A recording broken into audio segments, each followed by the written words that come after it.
नमस्कार दोस्तों, स्वागत है आपका वनडे एग्जाम सेंटर में। दोस्तों, आज के वीडियो में हम लोग दीनदयाल उपाध्याय गोरखपुर विश्वविद्यालय गोरखपुर के BA second semester ancient history का जो पेपर है, जिसका नाम है पॉलिटिकल हिस्ट्री ऑफ इंडिया, यानी भारत का राजनीतिक इतिहास 600 ईसा पूर्व से लेकर के शुंग कण्व काल तक, और जिसका पेपर कोड है AAC 102F।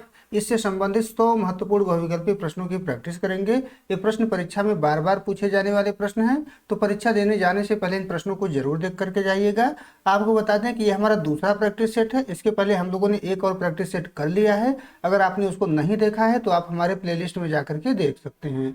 चलिए बिना देर के प्रश्नों की प्रैक्टिस शुरू करते हैं। आपका पहला प्रश्न है, 16 महाजनपदों में सबसे शक्तिशाली महाजनपद कौन सा बनकर उभरा? तो 16 महाजनपदों में सबसे शक्तिशाली जनपद जो है यहाँ पर मगध बन करके उभरा था। ए ऑप्शन आपका पहले का सही हो जाएगा। दूसरा प्रश्न देख लेते हैं। इसमें आपसे पूछा गया है कि हर्यक वंश के संस्थापक बिंबिसार की राजधानी क्या थी? तो हर्यक वंश के संस्थापक बिंबिसार की राजधानी राजगृह थी, जिसको गिरिव्रज के नाम से भी जाना जाता था। बी ऑप्शन आपका दूसरे का सही हो जाएगा। तीसरा प्रश्न देख लेते हैं। बिंबिसार ने किस राज्य के साथ वैवाहिक संबंध स्थापित नहीं किए? तो बिंबिसार के द्वारा जो है अवंती के साथ वैवाहिक संबंध स्थापित नहीं किया गया था। इसके अलावा कौशल, वैशाली और मद्र के साथ उसने वैवाहिक संबंध स्थापित किए थे। तो डी ऑप्शन आपका तीसरे का सही हो जाएगा। चौथा प्रश्न देख लेते हैं। इसमें आपसे पूछा गया है कि अजातशत्रु ने अपने पिता बिंबिसार की हत्या कर सत्ता कब प्राप्त की? तो अजातशत्रु के द्वारा अपने पिता बिंबिसार की हत्या जो है 492 ईसा पूर्व में की गई थी, और उस समय सत्ता प्राप्त की गई थी। ए ऑप्शन आपका चौथे का सही हो जाएगा। पांचवा प्रश्न देख लेते हैं। प्रथम बौद्ध संगीत का आयोजन किस राजा के शासनकाल में हुआ? तो प्रथम बौद्ध संगीत का जो आयोजन है वो अजातशत्रु के शासनकाल में हुआ था। बी ऑप्शन आपका पांचवे का सही हो जाएगा। छठा प्रश्न देख लेते हैं। पाटलिपुत्र नगर को सबसे पहले अपनी राजधानी किसने बनाया? तो पाटलिपुत्र नगर को सबसे पहले अपनी राजधानी जो है उदयन के द्वारा बनाया गया था। सी ऑप्शन आपका छठवें का सही हो जाएगा। सातवां प्रश्न देख लेते हैं। हर्यक वंश का अंतिम राजा कौन था? तो हर्यक वंश का अंतिम राजा जो है नागदशक था। ए ऑप्शन आपका सातवें का सही हो जाएगा। आठवां प्रश्न है, शिशुनाग ने किस राज्य की शक्ति को पूरी तरह नष्ट कर दिया था? तो शिशुनाग के द्वारा जो है अवंती और वत्स की शक्ति को पूरी तरीके से नष्ट कर दिया गया था। तो डी ऑप्शन आपका सही हो जाएगा, ए और बी दोनों। आगे बढ़ते हैं, नौवां प्रश्न देख लेते हैं। इसमें आपसे पूछा गया है कि द्वितीय बौद्ध संगीत का आयोजन किसके समय हुआ? तो द्वितीय बौद्ध संगीत का जो आयोजन था वो कालाशोक के समय में हुआ था। बी ऑप्शन आपका नौवें का सही हो जाएगा। 10वां प्रश्न है, कालाशोक को किस अन्य नाम से जाना जाता था? तो कालाशोक को जो है काकवर्ण के नाम से भी जाना जाता था। ये ऑप्शन आपका 10वें का सही हो जाएगा। 11 नंबर प्रश्न है, नंद वंश की स्थापना किसने की थी? तो नंद वंश की स्थापना जो है महापद्म नंद के द्वारा की गई थी। बी ऑप्शन आपका 11 का सही हो जाएगा। 12 नंबर प्रश्न है, महापद्म नंद को किस उपाधि से जाना जाता है? तो महापद्म नंद को जो है सर्व छत्रांतक, एकराट, द्वितीय परशुराम, इन सभी उपाधियों के नाम से जाना जाता है। डी ऑप्शन आपका सही हो जाएगा, उपर्युक्त सभी। आगे बढ़ते हैं, 13 नंबर प्रश्न है, नंद वंश के समय मगध पर आक्रमण करने वाला यूनानी शासक कौन था? तो नंद वंश के समय मगध पर आक्रमण करने वाला यूनानी शासक सिकंदर था। ए ऑप्शन आपका 13 का सही हो जाएगा। 14 नंबर प्रश्न है, घनानंद के दरबार में किस विद्वान का अपमान हुआ था? तो घनानंद के दरबार में जो है चाणक्य का अपमान हुआ था। ए ऑप्शन आपका 14 का सही हो जाएगा। 15 नंबर प्रश्न है, सिकंदर के गुरु का क्या नाम था? तो सिकंदर के गुरु का नाम अरस्तु था। ए ऑप्शन आपका 15 का सही हो जाएगा। 16 नंबर प्रश्न है, सिकंदर ने भारत से वापस लौटते समय अपना विजित प्रदेश किसे सौंपा? तो सिकंदर ने भारत से वापस लौटते समय अपना जो विजित प्रदेश था वो फिलिप को सौंपा हुआ था। बी ऑप्शन आपका 16 का सही हो जाएगा। 17 नंबर प्रश्न देख लेते हैं। इसमें आपसे पूछा गया है कि चंद्रगुप्त मौर्य ने नंद वंश के किस राजा को हराकर मौर्य वंश की स्थापना की? तो चंद्रगुप्त मौर्य ने नंद वंश के जिस राजा को हराया हुआ था वो घनानंद था। बी ऑप्शन आपका 17 का सही हो जाएगा। 18 नंबर प्रश्न है, मौर्य वंश की स्थापना किस वर्ष हुई? तो मौर्य वंश की जो स्थापना थी वो 322 ईसा पूर्व में हुई थी। ए ऑप्शन आपका 18 का सही हो जाएगा। 19 नंबर प्रश्न है, चंद्रगुप्त मौर्य को सेंड्रोकुट्टस नाम से किसने पहचाना? तो चंद्रगुप्त मौर्य को सेंड्रोकुट्टस नाम से जो है विलियम जोन्स ने पहचाना था। ए ऑप्शन आपका 19 का सही हो जाएगा। 20 नंबर प्रश्न है, चाणक्य कहाँ के आचार्य थे? तो चाणक्य जो थे वो तक्षशिला के आचार्य थे। बी ऑप्शन आपका 20वें का सही हो जाएगा। 21 नंबर प्रश्न है, अर्थशास्त्र किताब में कितने श्लोक हैं? तो अर्थशास्त्र किताब में जो है लगभग 6000 श्लोक हैं। सी ऑप्शन आपका 21 का सही हो जाएगा। 22 नंबर प्रश्न है, मेगास्थनीज भारत में किसके दरबार में रहा? तो मेगास्थनीज जो है भारत में चंद्रगुप्त मौर्य के दरबार में था। ए ऑप्शन आपका 22 का सही हो जाएगा। 23 नंबर प्रश्न देख लेते हैं।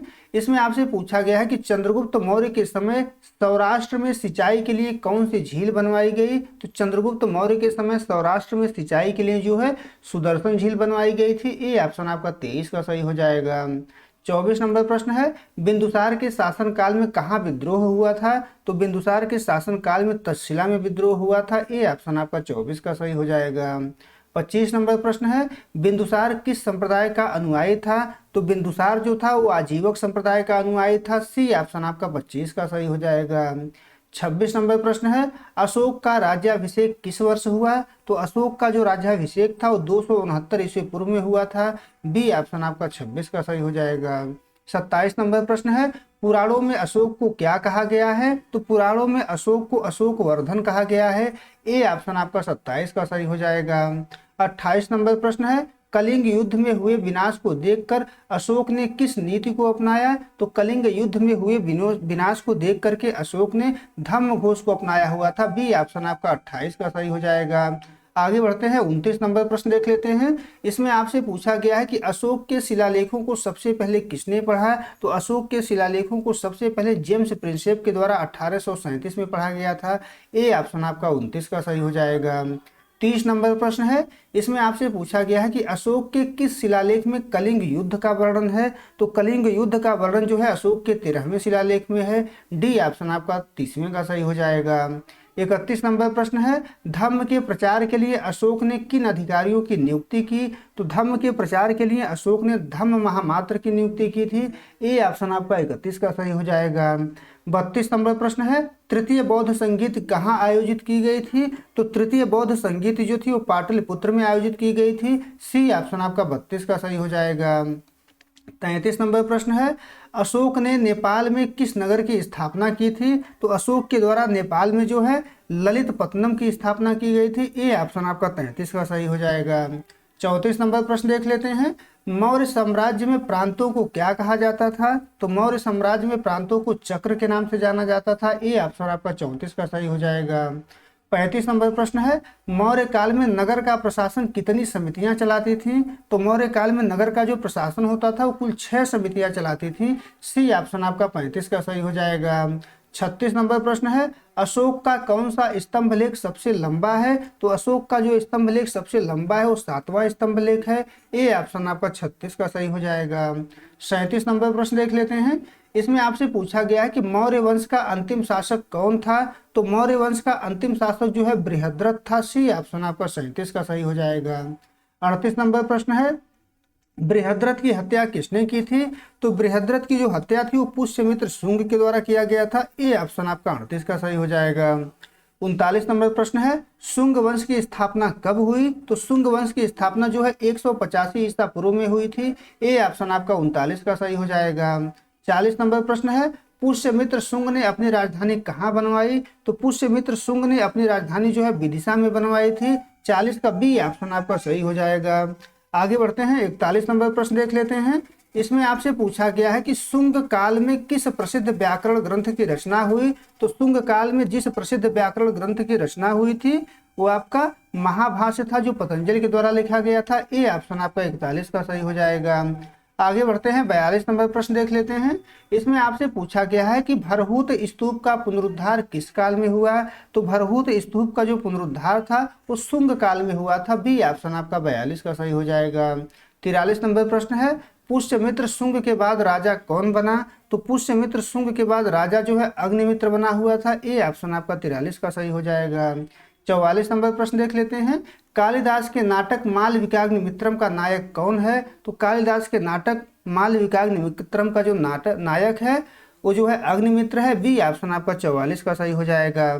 45 नंबर प्रश्न देख लेते हैं, शुंग वंश का अंतिम राजा कौन था? तो शुंग वंश का अंतिम राजा देवभूति था। बी ऑप्शन आपका 45 का सही हो जाएगा। 46 नंबर प्रश्न है, कण्व वंश की स्थापना किसने की थी? तो कण्व वंश की जो स्थापना है वासुदेव के द्वारा की गई थी। ए ऑप्शन आपका 46 का सही हो जाएगा। 47 नंबर प्रश्न है, वासुदेव ने किस राजा की हत्या कर कण्व वंश की नींव डाली? तो वासुदेव ने जिस राजा की हत्या करके कण्व वंश की नींव डाली थी वो देवभूति था। ए ऑप्शन आपका 47 का सही हो जाएगा। 48 नंबर प्रश्न है, कण्व वंश में कुल कितने शासक हुए? तो कण्व वंश में कुल जो है 4 शासक हुए। बी ऑप्शन आपका 48 का सही हो जाएगा। 49 नंबर प्रश्न है, कण्व वंश का अंतिम राजा कौन था? तो कण्व वंश का अंतिम राजा सुशर्मा था। सी ऑप्शन आपका 49 का सही हो जाएगा। 50 नंबर प्रश्न है, कण्व वंश का शासन कितने वर्षों तक रहा? तो कण्व वंश का शासन कुल 45 वर्ष तक रहा। ए ऑप्शन आपका 50 का सही हो जाएगा।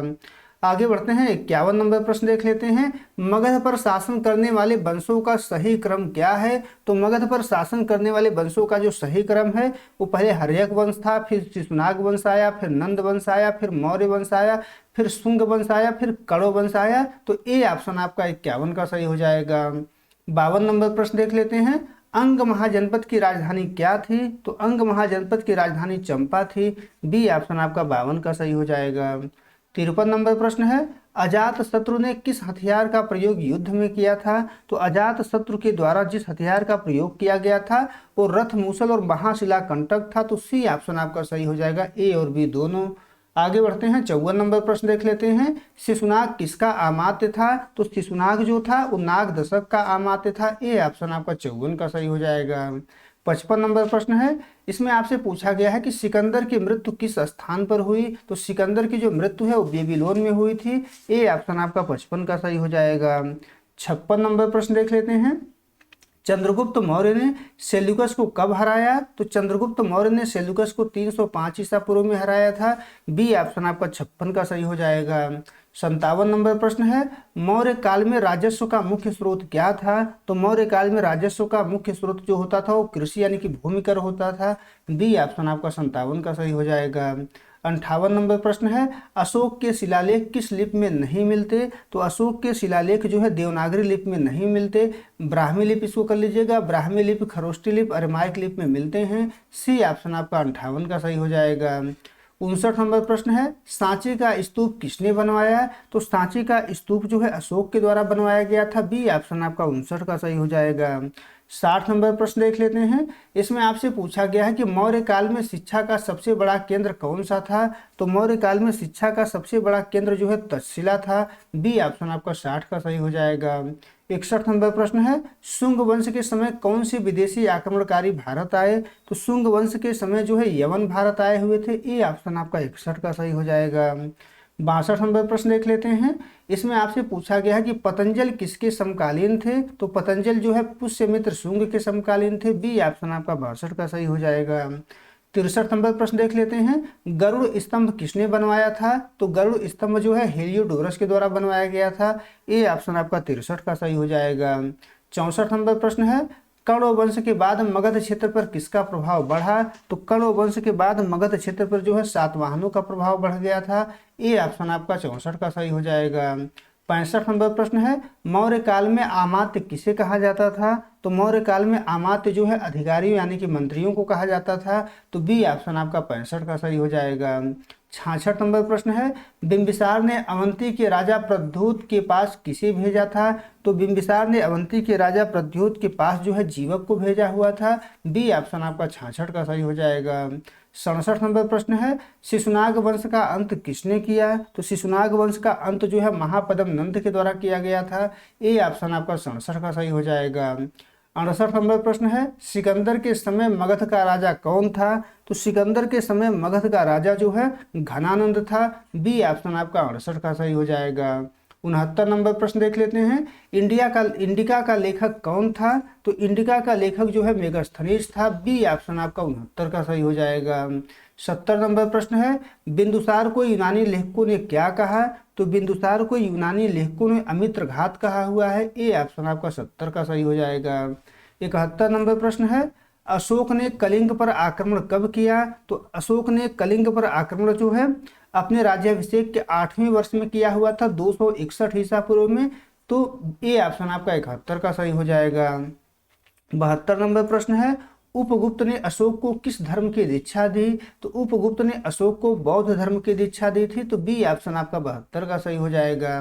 73 नंबर प्रश्न है, मौर्य साम्राज्य का पतन किस वर्ष के आसपास हुआ? तो मौर्य साम्राज्य का जो पतन है वो 185 ईसा पूर्व के आसपास हुआ था। तो ए ऑप्शन आपका 73 का सही हो जाएगा। 74 नंबर प्रश्न है, पुष्यमित्र शुंग ने किसने अश्वमेध यज्ञ किए थे? तो पुष्यमित्र शुंग के द्वारा कुल जो है 2 अश्वमेध यज्ञ किया गया था। बी ऑप्शन आपका 74 का सही हो जाएगा। 75 नंबर प्रश्न है, कण्व वंश की राजधानी कहाँ थी? तो कण्व वंश की जो राजधानी थी वो जो है पाटलिपुत्र थी। बी ऑप्शन आपका 75 का सही हो जाएगा। 76 नंबर प्रश्न देख लेते हैं, कौशाम्बी किस महाजनपद की राजधानी थी? तो कौशाम्बी जो थी वो वत्स की राजधानी थी। ए ऑप्शन आपका 76 का सही हो जाएगा। 77 नंबर प्रश्न है, बिंबिसार ने मगध पर कितने वर्षों तक शासन किया? तो बिंबिसार ने मगध पर लगभग 52 वर्षों तक शासन किया था। ए ऑप्शन आपका 77 का सही हो जाएगा। 78 नंबर प्रश्न है, द्वितीय बौद्ध संगीत का स्थान क्या था? तो द्वितीय बौद्ध संगीत का स्थान जो है वैशाली था। ए ऑप्शन आपका 78 का सही हो जाएगा। 79 नंबर प्रश्न है, घनानंद किस धर्म का अनुयायी था? तो घनानंद जो था वो जो है जैन धर्म का अनुयायी था। 79 का बी ऑप्शन आपका सही हो जाएगा। आगे बढ़ते हैं। 80 नंबर प्रश्न है, चंद्रगुप्त मौर्य ने किस जैन मुनि से दीक्षा ली थी? तो चंद्रगुप्त मौर्य के द्वारा भद्रबाहु से दीक्षा ली गई थी। ए ऑप्शन आपका 80 का सही हो जाएगा। 81 नंबर प्रश्न है, अशोक के धम्म की परिभाषा किस सूत्र से ली गई है? तो अशोक के धम्म की जो परिभाषा है ये राहुलोवाद सूत्र से ली गई है। ए ऑप्शन आपका 81 का सही हो जाएगा। 82 नंबर प्रश्न देख लेते हैं, मौर्य काल में सीता से क्या तात्पर्य था? तो मौर्य काल में सीता से तात्पर्य राज्य की भूमि से प्राप्त आय से था। बी ऑप्शन आपका 82 का सही हो जाएगा। बी ऑप्शन आपका 82 से सही हो जाएगा। आगे बढ़ते हैं। 83 नंबर प्रश्न देख लेते हैं। यहाँ दोस्तों डी ऑप्शन सही हो जाएगा। एक प्रकार का कर भी था ये, तो बी और सी दोनों सही हो जाएगा। डी ऑप्शन 82 का आप सही कर लीजिएगा। आगे बढ़ते हैं। 83 नंबर प्रश्न देख लेते हैं, अशोक का रुक्मिणदेयी अभिलेख किससे संबंधित है? तो अशोक का रुक्मिणदेयी अभिलेख जो है बुद्ध के जन्म से संबंधित है। ए ऑप्शन आपका 83 का सही हो जाएगा। 84 नंबर प्रश्न है, शुंग वंश का राजकीय धर्म क्या था? तो शुंग वंश का राजकीय धर्म जो है वैदिक यानी कि ब्राह्मण धर्म था। बी ऑप्शन आपका 84 का सही हो जाएगा। 85 नंबर प्रश्न है, कण्व राजाओं को पुराणों में क्या कहा गया है? तो कण्व राजाओं को पुराणों में जो है शुंग भृत्त कहा गया है। ए ऑप्शन आपका 85 का सही हो जाएगा। 86 नंबर प्रश्न देख लेते हैं, काशी की राजधानी क्या थी? तो काशी की राजधानी जो है वाराणसी थी। ए ऑप्शन आपका 86 का सही हो जाएगा। 87 नंबर प्रश्न है, शिशुनाग ने अपनी राजधानी राजगृह से कहाँ बदली? शिशुनाग ने अपनी राजधानी जो है राजगृह से वैशाली में कर दिया था। तो बी ऑप्शन आपका 87 का सही हो जाएगा। 88 नंबर प्रश्न देख लेते हैं, सिकंदर ने पोरस को किस नदी के किनारे हराया? तो सिकंदर ने पोरस को जो है झेलम यानी कि बितस्ता नदी के किनारे हराया था। ए ऑप्शन आपका 88 का सही हो जाएगा। 89 नंबर प्रश्न देख लेते हैं, चंद्रगुप्त मौर्य की मृत्यु कहाँ हुई? तो श्रवण बेलगोला में हुई थी। बी ऑप्शन आपका 89 का सही हो जाएगा। 90 नंबर प्रश्न है, अशोक का नाम अशोक किन अभिलेखों में मिलता है? तो मास्की और गुर्जरा अभिलेख में मिलता है। ए ऑप्शन आपका 90 का सही हो जाएगा। 91 नंबर प्रश्न है, मौर्य काल में कंटक शोधन क्या था? तो मौर्य काल में कंटक शोधन जो था एक फौजदारी न्यायालय था। बी ऑप्शन आपका 91 का सही हो जाएगा। 92 नंबर प्रश्न है, शुंग काल में समाज में किस धर्म का पुनरुत्थान हुआ? तो शुंग काल में समाज में जो था वो भागवत यानी वैष्णव धर्म का पुनरुत्थान हुआ। ए ऑप्शन आपका 92 का सही हो जाएगा। 93 नंबर प्रश्न देख लेते हैं, वासुदेव कण्व के बाद राजा कौन बना? तो वासुदेव कण्व के बाद राजा जो है भूमिमित्र बना हुआ था। ए ऑप्शन आपका 93 का सही हो जाएगा। 94 नंबर प्रश्न देख लेते हैं, श्रावस्ती किस महाजनपद की राजधानी थी? तो श्रावस्ती जो है कौशल की राजधानी थी। सी ऑप्शन आपका 94 का सही हो जाएगा। 95 नंबर प्रश्न है, शिशुनाग वंश का अंतिम शासक कौन था? तो शिशुनाग वंश का अंतिम शासक जो है शिशुनाग वंश का जो अंतिम शासक था वो नंदिवर्धन था, जिसको महानंदिन भी कहा जाता है। ए ऑप्शन आपका 95 का सही हो जाएगा। 96 नंबर प्रश्न देख लेते हैं। मौर्य काल में जासूसों को क्या कहा जाता था? तो मौर्य काल में जासूसों को गूढ़ पुरुष के नाम से जाना जाता था। ए ऑप्शन आपका 96 का सही हो जाएगा। 97 नंबर प्रश्न है, भरहूत और सांची के स्तूपों का विकास किस काल में जारी रहा? तो भरहूत और सांची के स्तूपों का जो विकास है वो शुंग काल में भी जारी रहा। बी ऑप्शन आपका 97 का सही हो जाएगा। 98 नंबर प्रश्न है, कण्व वंश के संस्थापक वासुदेव किस जाति के थे? तो कण्व वंश के संस्थापक वासुदेव जो है ब्राह्मण थे। ए ऑप्शन आपका 98 का सही हो जाएगा। 99 नंबर प्रश्न है, मौर्य काल में समाहर्ता का क्या कार्य था? तो मौर्य काल में समाहर्ता का कार्य था कर संग्रह करना। सी ऑप्शन आपका 99 का सही हो जाएगा। 100 नंबर प्रश्न है, चंद्रगुप्त मौर्य ने सेल्यूकस की पुत्री से विवाह किया था, उसका नाम क्या था? तो उसका नाम हेलेना था। ए ऑप्शन आपका 100वें का सही हो जाएगा। उम्मीद है दोस्तों आपको वीडियो पसंद आया होगा। अगर वीडियो अच्छी लगी तो हमारे चैनल को सब्सक्राइब कर लीजिए, वीडियो को लाइक और शेयर कर दीजिए। बहुत बहुत धन्यवाद।